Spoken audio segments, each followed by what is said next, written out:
Muy buenos días, muy buenas tardes, muy buenas noches. No sé a qué horas me estés escuchando o viendo por cualquiera de las plataformas, ya sea por Spotify o YouTube. Seas bienvenido a este podcast llamado Fisio Gardel. Y hoy tenemos otra invitada, pero súper especial.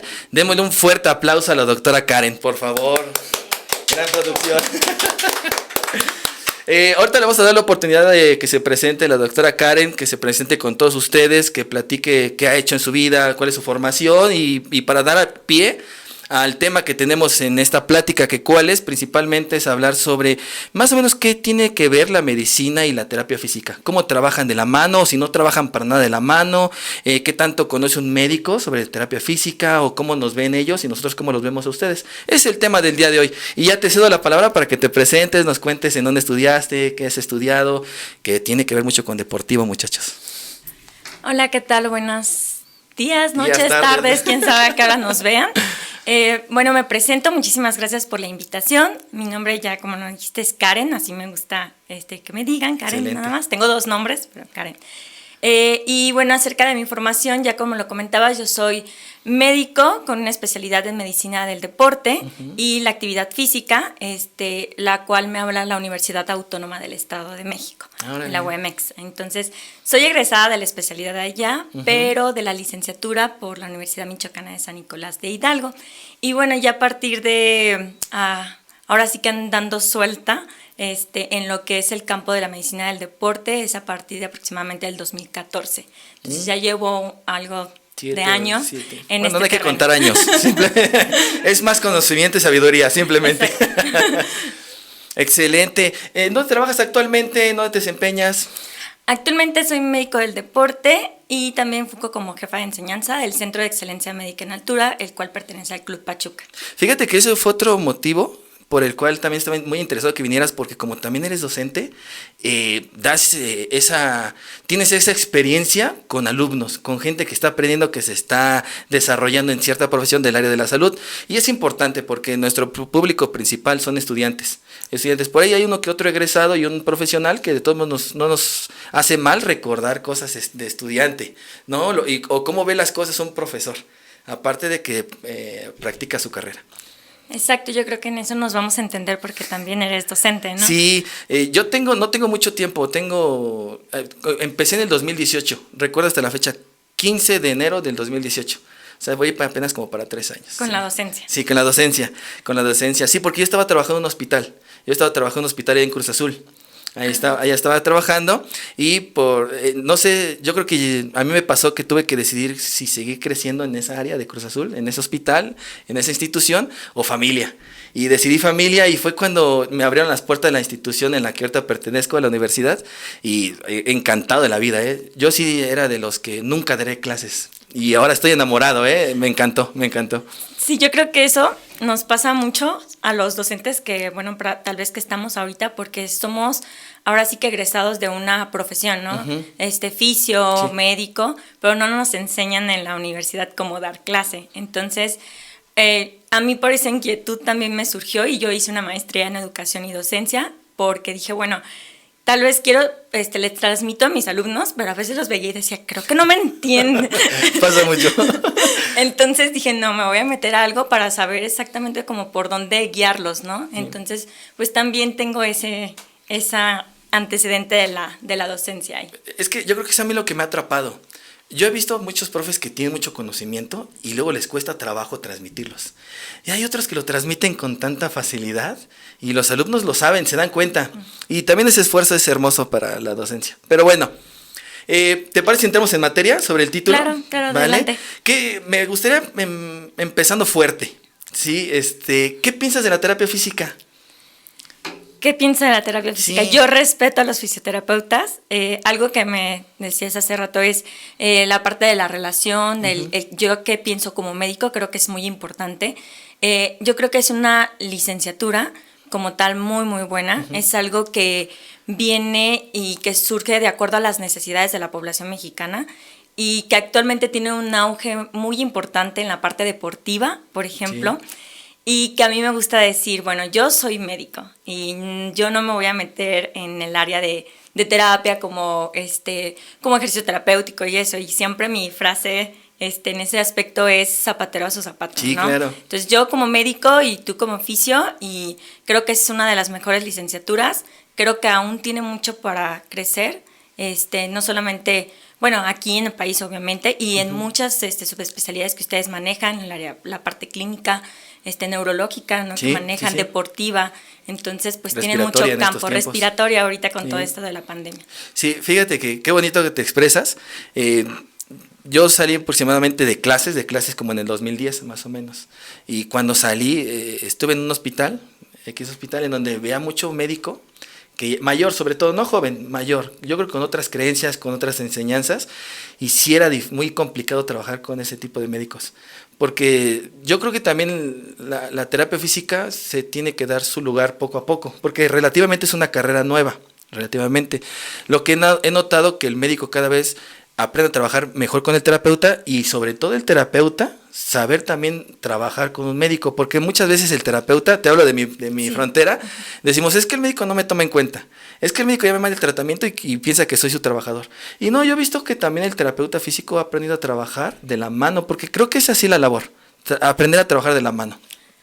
Es algo muy importante, porque de alguna manera, como a mí me enseñaron mis maestros, por ejemplo, mis adscritos en la especialidad, era, bueno, tú eres el médico del deporte, pero no eres el rey del juego, ¿no? Ajá. O sea, son un equipo multidisciplinario. Eso. Y algo muy importante que debemos de aprender es que la parte del médico va de la mano con el fisioterapeuta, va de la mano con la parte, por ejemplo, de psicología, de nutrición, ¿no? Ajá. Es todo un equipo multidisciplinario, el cual, pues, probablemente hay un servicio médico, y siempre se dice servicio médico, pero ese servicio médico pues tiene varias caras y tiene varias profesionistas de distintas ramas, y en la parte deportiva pues es muy bonito trabajar y que digas tú, bueno, esto lo hace el fisio, esto yo lo hago como médico, la nutrióloga esto, el psicólogo, ¿no? Entonces el equipo multidisciplinario es fundamental.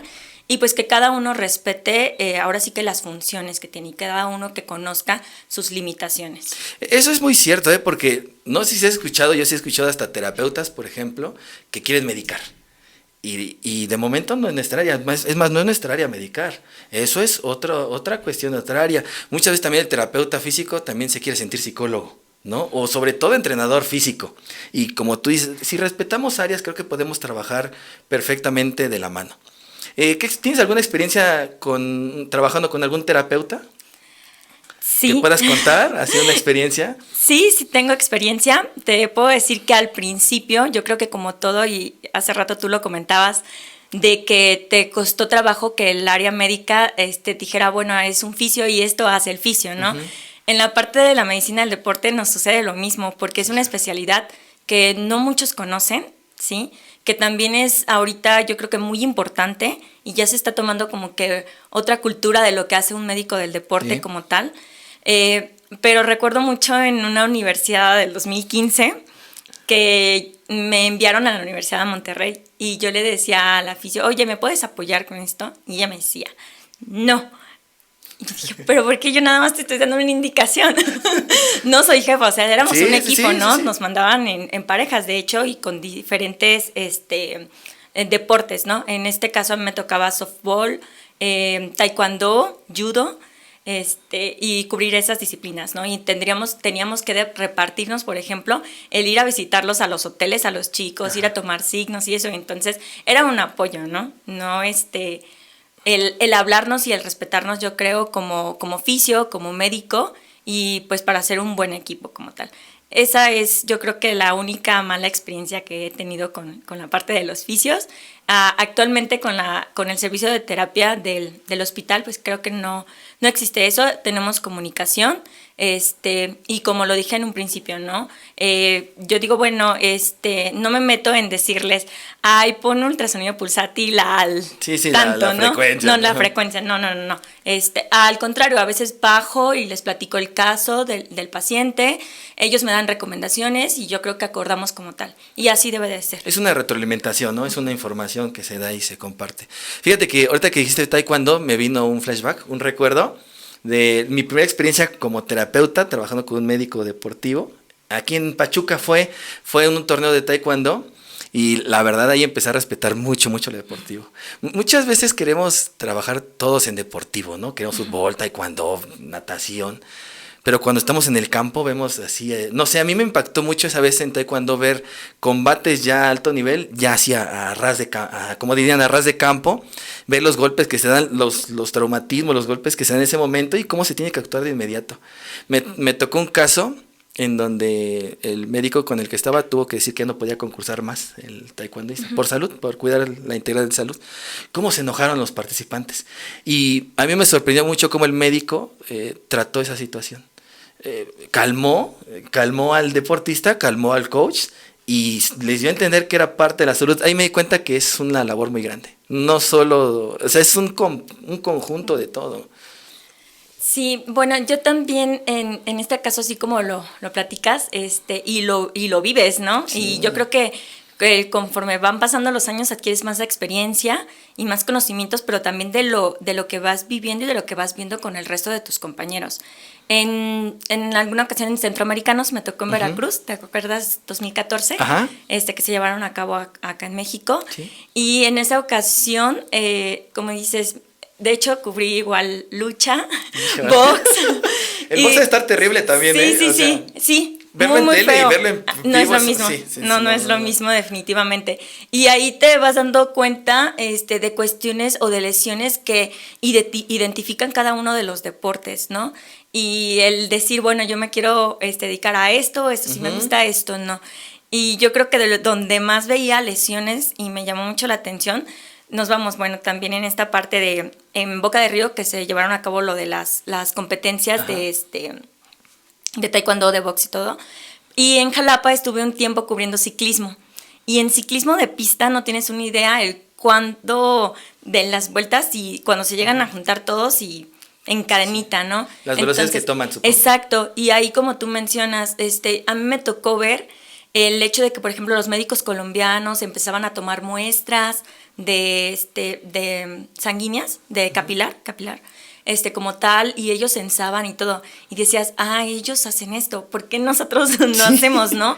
Y también te das cuenta el cómo tratan las lesiones y todo, y como dices tú, o sea, el decir como médico y que lo volteen a ver y que digan, bueno, él es el culpable de que ya no siga participando el deportista, pero pues detrás del deportista pues está un montón de personas que son importantes, y entre ellas entrenadores, pero también está la parte médica, la parte de preparación, la parte familiar, que también causa algo muy impactante en el deportista. Creo que hasta el deportista muchas veces por eso no decide ir a ciertos lugares o ve su futuro por la familia. Luego eso es lo que no ve la gente que no está en el entorno deportivo, luego es lo que no ve. Pregunta, ¿por qué tal jugador no se va a jugar a tal equipo? Pero no se le olvida que tiene familiares, ¿no? Y sí es complicado, pero bueno, es parte de la condición deportiva. Te iba a preguntar otra situación. ¿Qué golpe o qué traumatismo, qué accidente has tenido en cuestión laboral, deportiva? Así que digas, esto fue la primera vez que me impactó, o fue esto lo más fuerte que he vivido, bueno, que se pueda contar, lógico. Como tal, no era una lesión que, digas tú, pone en riesgo la vida de la chica. En este caso me acuerdo que era una chica, pero era una judoka, seleccionada nacional. Entonces, fue en esa universidad, de hecho, que la CONADE, la liberó para que ella pudiera representar su universidad. Entonces, al momento de irnos, ella ya iba lesionada del manguito de rotador. Entonces, me llamó muchísimo la atención que es tanta tal vez la adrenalina o un montón de sensaciones que ellos tienen. Como si nada. Que llegó un momento en el que yo te decía, ¿sabes qué? Mejor ya nos retiramos porque ya estás muy lesionada. Y ella me decía, no, inyéctame aquí y ahorita se me va a pasar. Y realmente me impactó tanto el hecho de que ella quisiera seguir y que realmente yo también valoraba y consideraba que pues no ponía en riesgo su vida como tal. Y sí, me la aventé así con analgésicos. Y la chica ganó medalla de plata. Mira qué padre. Y sí, fue algo muy padre. Y fue cuando viví esa parte de que, bueno, el deportista llega un momento en el que dices, no le importa el hecho tal vez de que esté lesionada y ella quiere seguir, ¿no? Sí. Y saben, yo creo que ellos detectan el hecho de que pudieran continuar sin ningún problema. Esa es una que me llamó mucho la atención. Y la segunda fue en taekwondo, con una conmoción, ¿sí? Que tal vez dices tú, bueno, es un deporte en el que la conmoción cerebral no es tan frecuente como, por ejemplo, en el fútbol americano, ¿no? Pero sucede, y en esas ocasiones también es muy importante que el médico detecte y que examine y que analice si puede retornar, o sea, continuar en el juego o retirarlo, ¿no? Fíjate, de aquí me surgió otra duda, que también me la han hecho, pero te la paso a ti. En el momento de estar en la actividad deportiva, en olimpiadas o en alguna competencia o una preparación para entrar ¿cómo no ganarte esa emoción? Porque la gente grita, o sea, el mismo deportista quiere seguir todo, o sea, todo te lleva a que sí, dale, dale.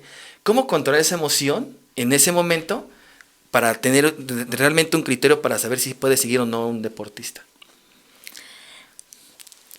Esta parte de las emociones, yo siempre, te lo dije al principio, zapato era zapato, no soy psicóloga, pero sí nos enseñan un apartado de psicología, ¿no?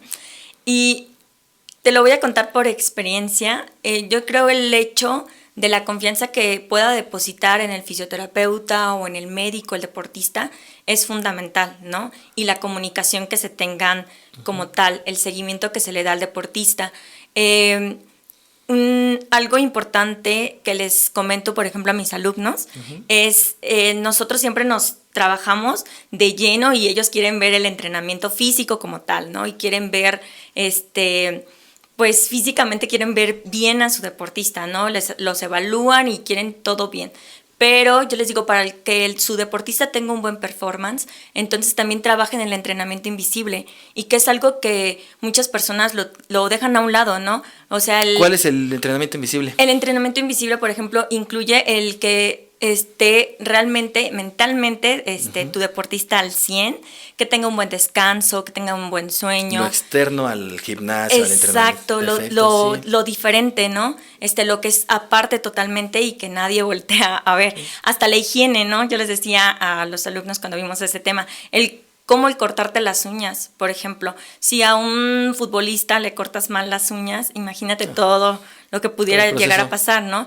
O también, por ejemplo, a los de taekwondo, karate, judo, que esta parte de descalzos, que se les hacen muchas lesiones en la planta de los pies, el cómo colocar correctamente y todo eso, y el cómo atender esa herida, ¿no? Que tan simple, pero que es parte importante de ellos. También contiene la parte psicológica, relacionarlos como estudiar todo lo del wellness, la fatiga, ¿sí? Que ellos nos digan, bueno, ¿y tú cómo percibes la fatiga? ¿Cómo has estado durmiendo? ¿Sí? El estrés familiar. ¿La vestimenta también entra? La vestimenta como tal, no. O sea, no entra dentro, pero sí hay que ir conociendo y hay que ir preguntando. Y eso pasa mucho. Yo creo que todos ahorita con el Netflix vemos un sinfín de documentales y dices, bueno, al DT o al director técnico, al entrenador, les importan mucho los resultados, ¿no? Pero es que viven de eso. Viven de eso. Pero también, bueno, yo como médico te puedo decir que también la integridad y la salud del deportista es importante para mí. Y yo creo que a ti como fisio igual. Para nosotros es la base, lo principal. Exacto.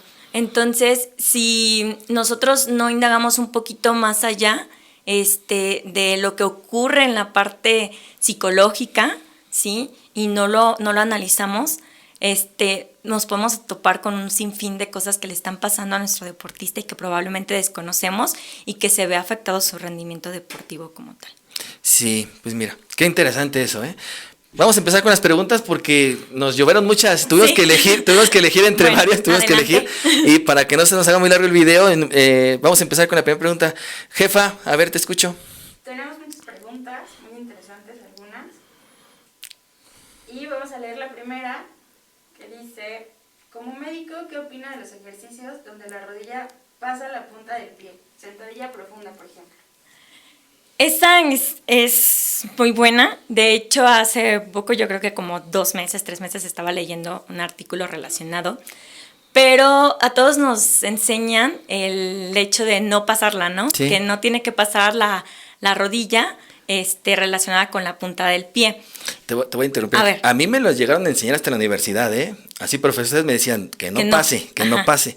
Vamos a ver qué hay en la actualidad, qué hay en la actualidad, sobre todo las nuevas investigaciones. Bueno, pues si no, vamos a reforzarlo, ¿sale? Yo te voy a dar mi punto de vista, vale, y aquí lo reforzamos. En el artículo que estaba leyendo, comentaba que realmente hay que considerar si la persona, por ejemplo, está lesionada, ¿no? Esa es una. No está totalmente como contraindicado. Surgió a partir de un mito, de un artículo del como 2000, 30 años. Ajá, 2000 y cachito. No, yo había leído que era como 1900. Ajá. Ya lleva como para los 20 y tantos, ¿sí? 30 años. Ajá. Y que mencionaba, ¿no? El hecho del pasar la rodilla y... Que trae el peso a la cadera. Que trae el peso en la parte de la cadera como tal. Ajá. Pero también si lo vemos, mencionaban ahí el hecho de ver a los deportistas que se dedican a la halterofilia, lo hacen, ¿no? Entonces, pues realmente no está totalmente contraindicado, es un mito, pero sí hay que prestar atención si nuestro deportista, nuestro paciente, presenta alguna lesión patelofemoral, por ejemplo, o a nivel rotuliano. La entrevista, la anamnesis, la historia clínica previo creo que es base, ¿no? Base. Principal. Fíjate que sí, hace poquito estaba leyendo ese de la rodilla, muchos dicen que ya no se hace, otros lo siguen manteniendo. Mencionan que es porque se va todo el peso a la cadera para dejar de cargar con rodilla. Pero también mencionaban que se tiene que ver como el cuerpo como un todo. O sea, que hasta tenemos que cargar peso en tobillo. La flexibilidad del tobillo también importaba una sentadilla. Pero bueno, vamos a dejarlo como un mito, ¿te parece? Exacto, tómalo como un mito. Un mito, todo depende de la actividad que lleva, porque me parece que ese es un alumno mío, el que hizo esa pregunta. Nayib, él entrena hipertrofia, me parece. Carga peso. Está relacionado. Supongo que por ahí va la pregunta. Tómalo como un mito. Tómalo como un mito. Tú dale duro. Otra pregunta. Okay. ¿Qué valoraciones se le aplican a un deportista de alto rendimiento? Esa me gusta mucho, porque me dedico mucho a eso. Es tu mero mole. Es mi mero mole. La evaluación morfofuncional o evaluación médico-deportiva, por así llamarlo, que se le hace a un deportista. Y aquí aclaro mucho que no piensen que solo entra alto rendimiento, sino que entra personas que quieran comenzar a realizar algún tipo de ejercicio físico, alguna actividad física, amateurs, profesionales, o sea, entra de todo. Sí, todos debemos de realizarnos una evaluación. ¿Qué contiene? Pues básicamente tú acabas de decir el primer parámetro fundamental, que sería la historia clínica. Tenemos que conocer detalladamente a nuestro deportista, y en la historia clínica, por favor, no es una historia clínica como normalmente nos enseñan en la escuela, sino que es una historia clínica. Si lo van a hacer de manera deportiva, pues hay que analizar todo, ¿sí? Deporte que entrenabas anteriormente. Actualmente, ¿qué deporte entrenas? La parte de tus entrenamientos, ¿cuántas horas al día, cuántos días a la semana, ¿sí? La parte de la hidratación es importante. Créanme que, bueno, no platico esto para más adelante, pero si no se hidratan, hay un sinfín de cosas que pueden pasar. La hidratación, o sea, todo eso, preguntarlo en una historia clínica, ¿no?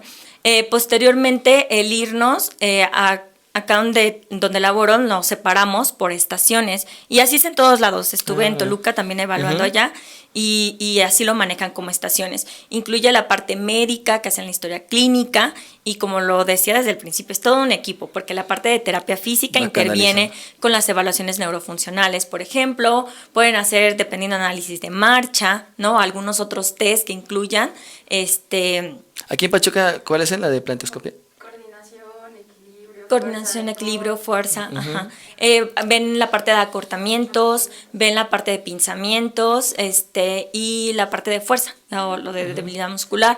Pero pueden hacer también un sinfín de evaluaciones. Por ejemplo, si nos están viendo también chicos que se dedican a la educación física, separen sus pruebas. O sea, una cosa es hacer una evaluación morfofuncional a nivel hospitalario, a nivel clínico, y otra cosa es hacer evaluaciones a nivel de campo. O sea, los test de campo y los test que se hacen en un hospital, los test clínicos, tienen que ustedes recabarlos y esa información compararla, ¿no? Y aplicar ciertos test dependiendo del macro, ¿no? Del macrociclo, por ejemplo, del meso, del micro, ¿no? bueno, vuelvo a que más incluye la parte de terapia física con esos tipos de evaluaciones, oftalmología, el checar la vista es algo muy importante, el checar la audición también, ¿sí? Acordarnos de esas reacciones auditivas, visuales y verbales que debemos de tener, bueno, que deben de tener los deportistas como tal. También la parte de todo lo que es el corazón, relacionado a esto de la muerte súbita, hacer mínimo, eso siempre les comento, un electrocardiograma en reposo de 12 derivaciones si quieres iniciar actividad física o si tienes una escuela de niños de vóley, de judo, de taekwondo, de lo que tengas, mínimo un electrocardiograma en reposo de 12 derivaciones.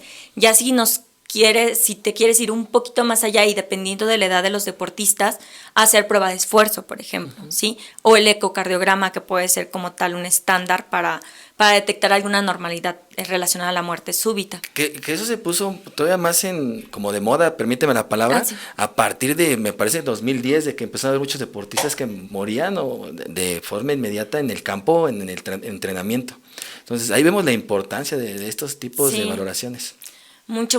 Otra cosa que me hace falta, y ahorita retomamos eso, es la parte de nutrición, ¿sí? Claro. Y recordar que en la parte deportiva sí es importante conocer el peso talla, ¿no? La somatometría como tal, pero sí también hay que irnos un poquito más allá en porcentajes de masa muscular, porcentajes de masa grasa, masa visceral, ¿sí? Pueden hacer uso de la bioimpedancia, que viene siendo un InBody, o el estándar para los deportistas es la antropometría, ¿sí? Por medio de ecuaciones se detectan los porcentajes de cada una de las masas que comenté. Creo que no se me vaya ninguna de manera general. Odontología, también es importante la higiene bucal. Muchos dicen, ay, es que se operó los dientes, se operó no sé qué.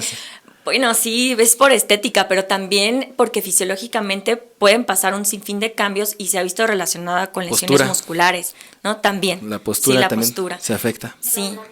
A laboratorios química también, sanguínea, eso se me olvidaba. En la parte, por ejemplo, inicial, cuando vas a hacer una evaluación, hacer una biometría hemática completa.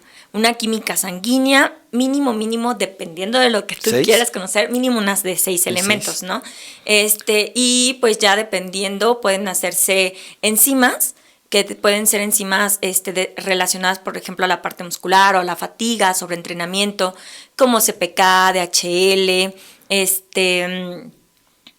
o hacer una medición de lactato, de cortisol, que pudieran sugerirnos, dependiendo sobre entrenamiento o ruptura miofibrilar, ¿no? Entonces nos podríamos ir, y los laboratorios son base y parte fundamental. Y bueno, ya si quieren, o dependiendo del tipo al que están manejando su deporte, pues también la parte del dopaje, ¿no? Hacer algunos estudios, por ejemplo, de alcohol, uso de algunas sustancias, ¿no? Y aquí me está surgiendo una duda. Ahorita seguimos con las preguntas. Ya sé que hay varias, pero pues a mí me surgen dudas, ¿no? Yo quiero ser deportista de X deporte. ¿Qué tanto influye todas estas valoraciones para que yo pueda ejercerlas de forma profesional o de élite? O sea, si yo puedo ser bueno, pero tal vez no tengo el cuerpo para esa condición, ¿afecta mucho en tu expertise? Sí afecta, sí. Es importante hacer una evaluación. De hecho, hasta en la parte, por ejemplo, de nutrición, el conocer el somatotipo o con la antropometría, nosotros conocemos el somatotipo de los deportistas, y si nos vamos a la literatura, el somatotipo entra mucho dependiendo del deporte, ¿sí? No vas a poner a un ectomorfo en judo, por ejemplo, ¿no? O judoka, exacto. O no vas a poner a un endo en maratón, ¿no? Eso es obvio, la evaluación, y también porque hemos llegado, por ejemplo, a detectar algunas alteraciones cardíacas, que hace rato lo comentábamos, que vamos ahorita a retomar esa parte. Algunas alteraciones cardíacas que dices, ¿sabes qué? Espérate, no, hay que mandar a estudiarlo un poquito más, encargarle más estudios ya más avanzados, y hasta ahora sí tener los resultados, saber si se queda o se va, ¿no? Eso es fundamental.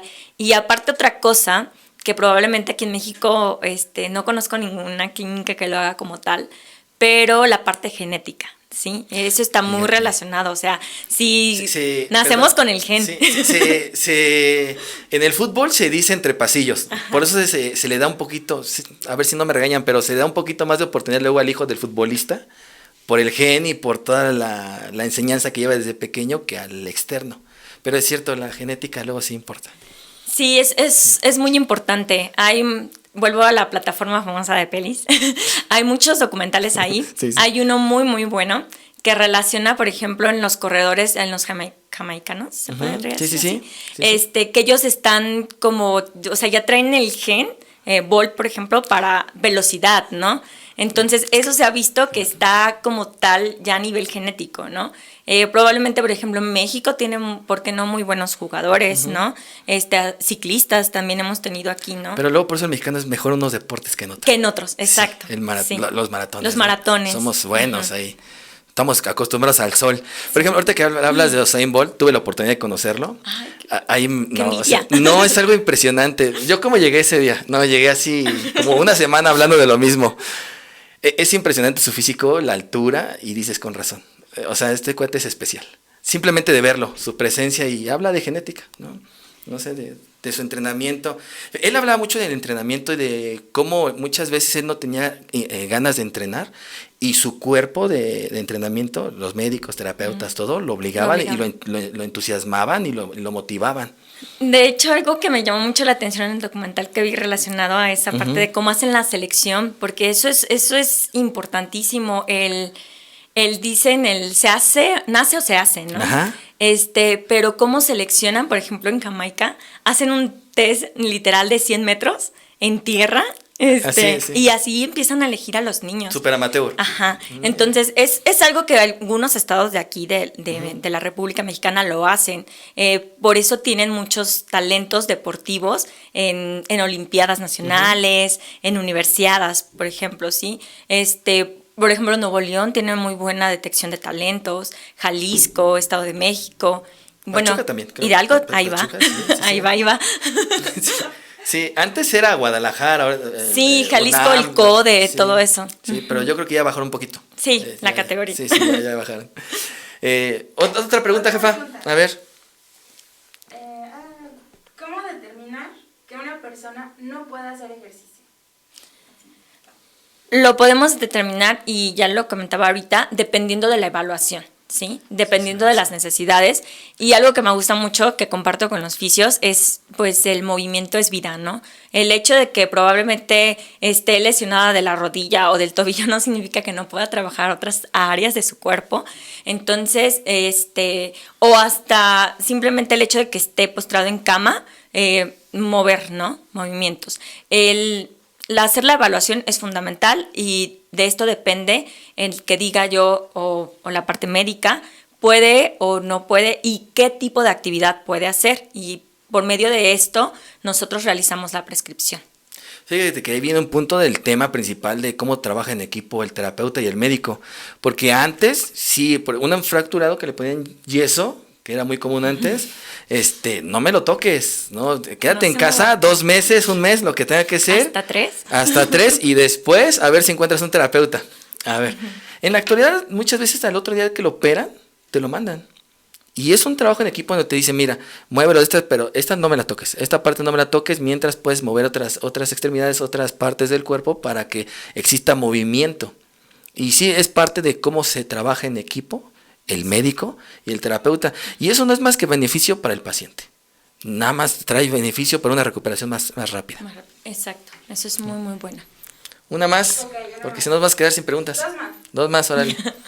¿Cómo dosificar el ejercicio en pacientes sedentarios para lograr que se integren al ejercicio? Muy buena, porque aquí estamos, es muy muy difícil. Perdón, antes de que contestes, yo creo que vas a decir que es más fácil trabajar con un deportista, porque él está acostumbrado, o sea, le dices, haz 2 sentadillas y él las va a hacer con gusto. Es más, muchas veces te le tienes que decir, no, espérate, dije 2, no 10, ¿no? A una persona que somos sedentarias, más en esta pandemia, yo creo que es más complicado. Pero a ver, te escucho. Algo, que me pasa, porque también trabajo con un grupo de pacientes, que, por ejemplo, se someten a cirugías bariátricas. Entonces, en ocasiones ellos no están acostumbrados en hacer alguna actividad. O la hicieron, pero te dicen en la infancia, en la adolescencia, y ya tienen 30, 40 años probablemente y no han hecho nada, ¿no? Entonces sí es muy difícil. ¿Cómo el hecho de nosotros implementarlo? Pues desafortunadamente ya que tienen o que presentan ya alguna patología añadida por la parte del sedentarismo, es cuando ya ahora sí nos visitan. Desafortunadamente es cuando ya nos No es preventivo. No es preventivo, ¿no?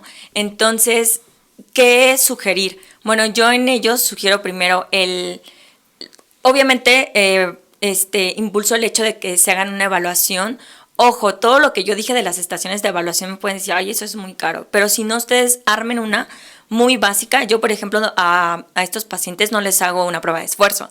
Les hago test que me pueden decir cómo está la actitud física o test que me pueden llevar en cómo está su condición como tal y qué tanto yo les puedo indicar que hagan, ¿no? Y entonces es importante trabajar dependiendo, fijar tus objetivos, ¿no? ¿Qué es lo que quieres?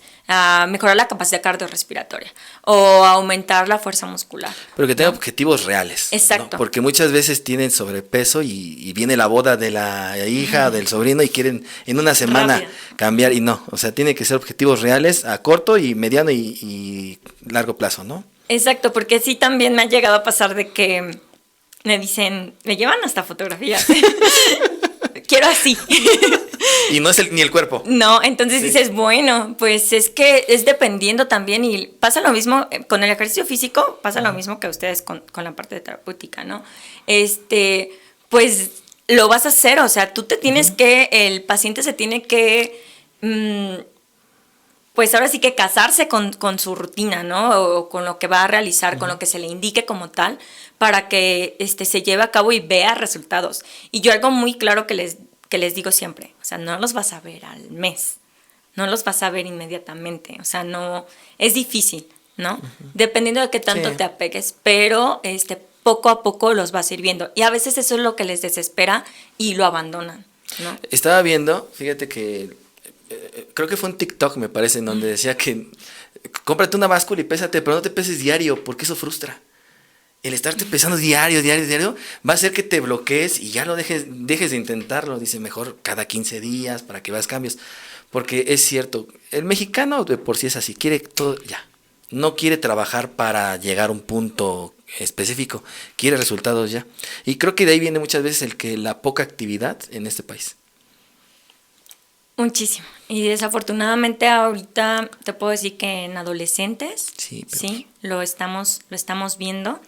Y pues ahora sí que hay que activarnos, ¿no? Hay que, tú como oficio, yo como médico, acá nuestra jefa como oficio también, hay que invitarnos, ¿no? A la parte de que realicen alguna actividad física, ¿sí? No necesita estar realmente como con un ejercicio y que, haz tantas series, tantas repeticiones, tienes que caminar tanto, a tanta frecuencia cardíaca, etc.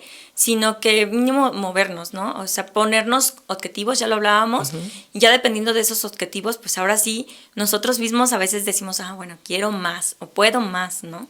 Que ya voy a meter un área que no es la mía, que puede ser un poquito de psicología, pero es un pensamiento que yo tengo, no es una ley, para que no me ataquen ahí en los comentarios.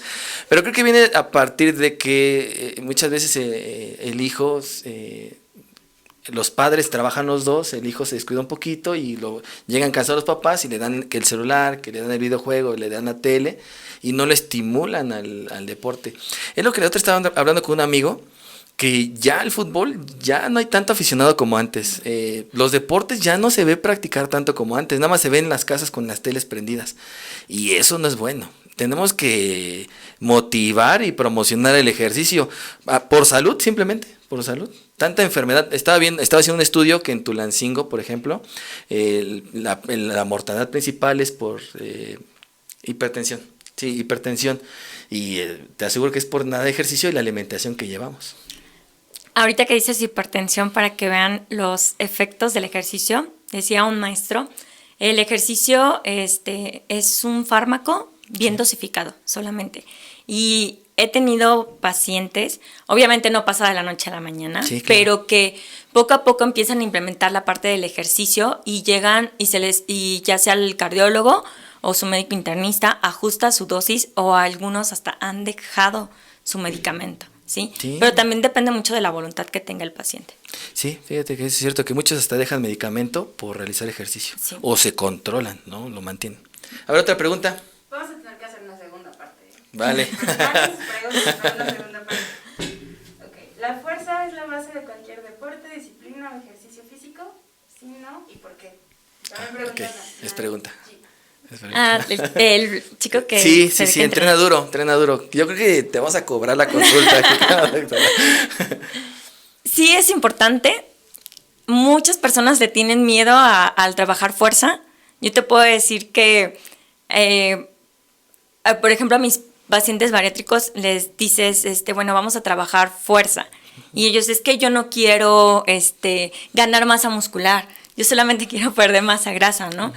Pero, pues ahora sí que hay una pirámide, de hecho existe una pirámide que yo compartí por mis redes sociales, luego se las proporciono, en la cual la parte de la fuerza... Por cierto, sus redes sociales de la doctora Karen. Ay, gracias. La parte de la fuerza es importante y es indispensable. Y lo vemos a todas las edades, ¿sí?